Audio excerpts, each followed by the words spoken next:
Alright, well.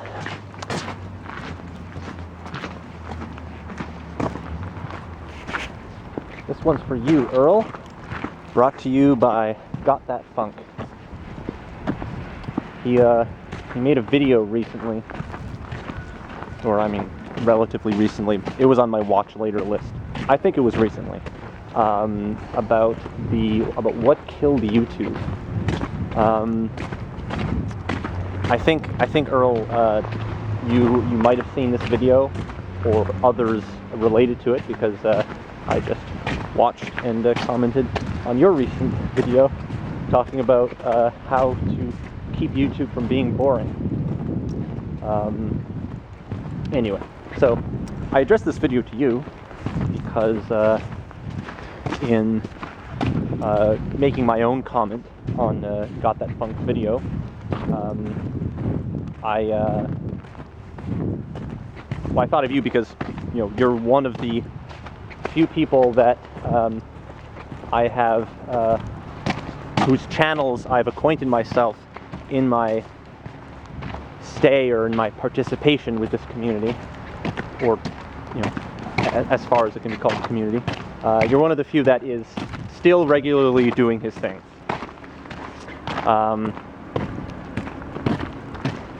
My comment to GothatFunk was about, well, it centered on this idea that I had, this metaphor I had for the YouTube community, because, you know, GothatFunk, one of the things that he raised in his video was whether battery change there. So GothatFunk was asking, you know, whether there was a community, or even also contesting other people's problems that they had with defining what they had as a community. But I mean, you can watch that video for that.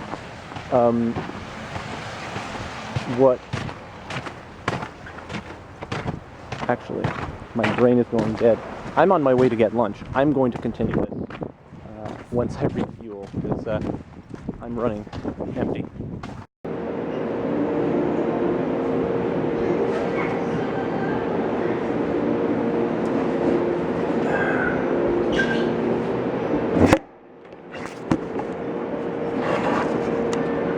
Alright, how about that? So my comment was centered around a way that I considered the YouTube community to be, or at least my own relationship with it. I'm not going to reject the notion of a YouTube atheist community, of course. To do so would be to really ignore kind of like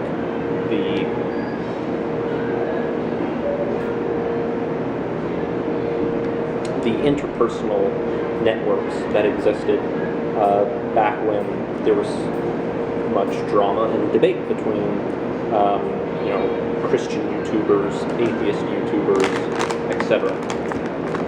And it would also be it would also neglect, it would ignore the line that got me involved with YouTube in the first place. I say line in terms of a fishing metaphor. The hook was an amazing atheist video that one of my college classmates shared on Facebook. But it might be that what got other people involved, not just with YouTube, but with this atheism debate, is actually what got me involved with something.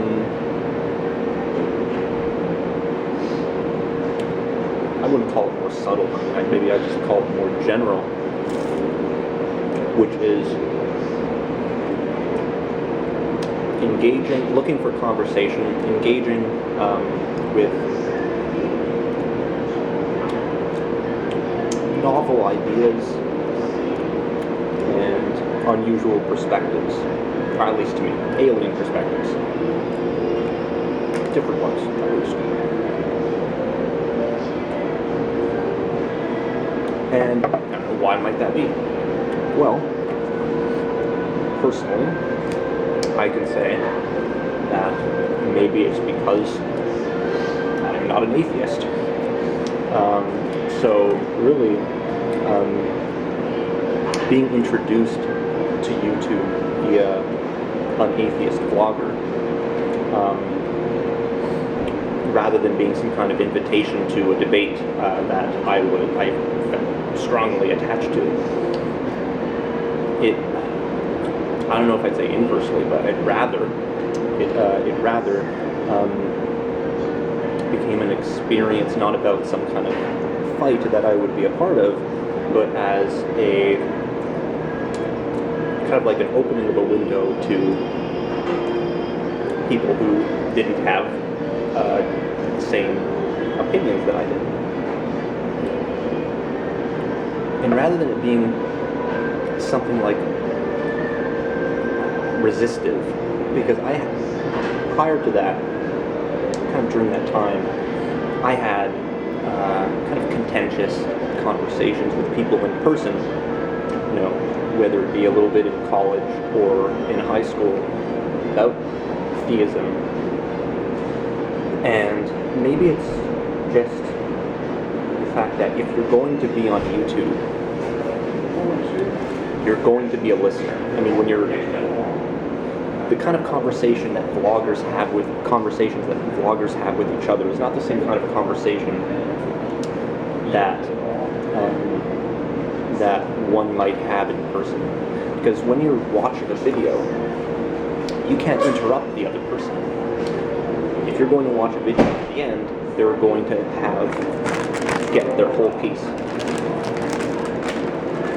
Now, it doesn't mean that there can't be a conversation.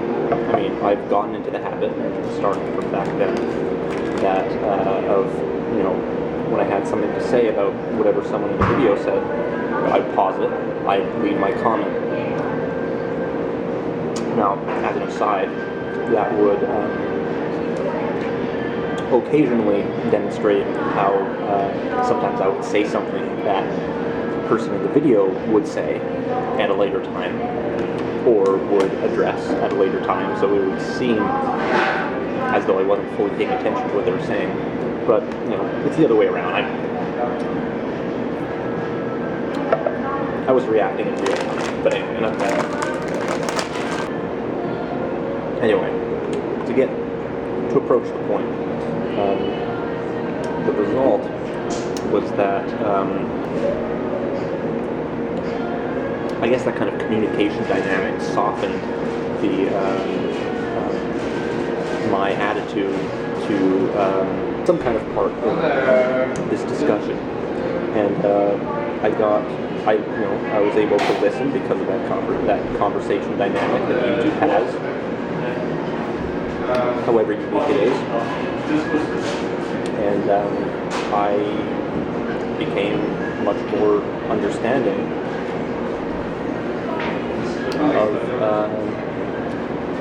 of people's atheism.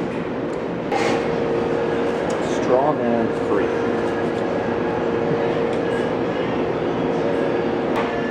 So the point is, or nearly is, that the essence of YouTube vlogging, maybe from the start, was or became a space to hear ideas and perspectives that were unfamiliar to me, to process them, and to have discussion, to air the contents of my mind, or if the contents were not explicitly put into terms, to have them grow through discourse. until one talks about something, until I talk about something. It can be that, I didn't even know that I had such opinions, or that I guess maybe that parts of my being or premises that, I had would lead to certain opinions. So there's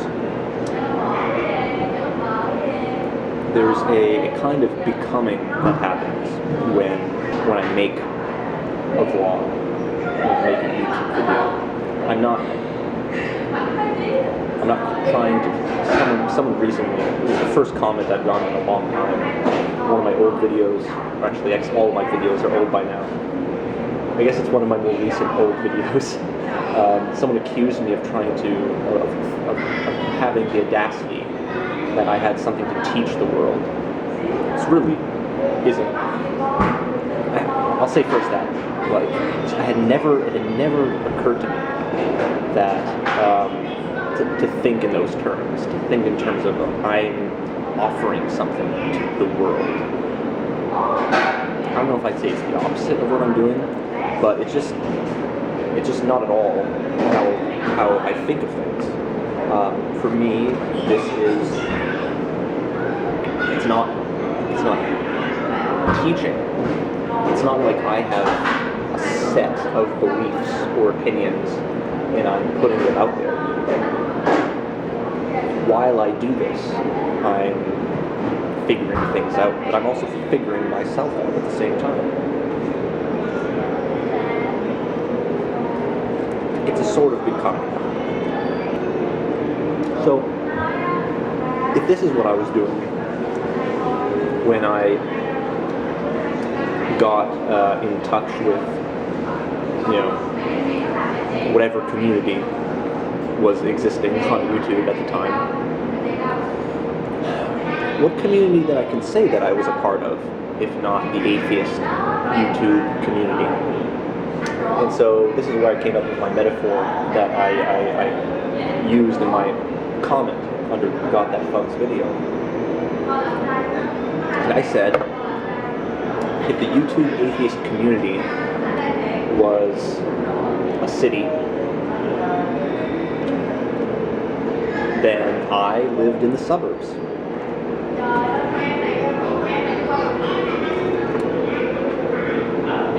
And I don't know. I think maybe you, Earl, too, live in the YouTube suburbs. And I'd like to hear your thoughts on that concept, because what we did, and it seems what you still do, and it's to talk about not only the ideas, because the people that were debating were also talking about the ideas, but it's to talk about the debate itself and ideas relevant to these debates, and then peripheral ideas, and starting peripheral conversations. And maybe peripheral doesn't do, if peripheral is to mean of secondary importance, then peripheral doesn't really do justice to the sorts of things that we talk about, the sort of things that I make videos about, or that Conference Report used to make videos about. At the same time, what we talked about are more general and also more specific than this theism debate.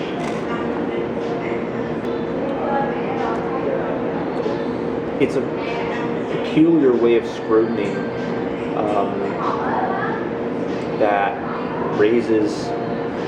that goes between raising the big things and raising the little things. And it's the sort of thing that I guess maybe that comedians are so good at, or rather, they seem to be so good at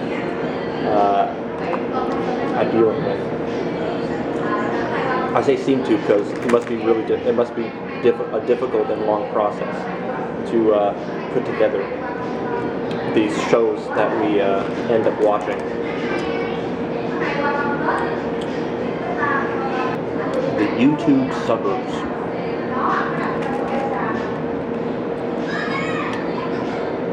So, whether it's a city or a suburb, you can tell me, Earl, because right now I'm just visiting. Whether it's also turned into a ghost town.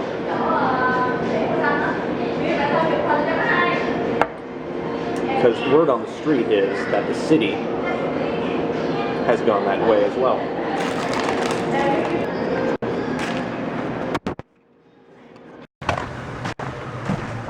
Okay, so I guess one other question I'll ask you is, what got killed first, the community or the video response feature?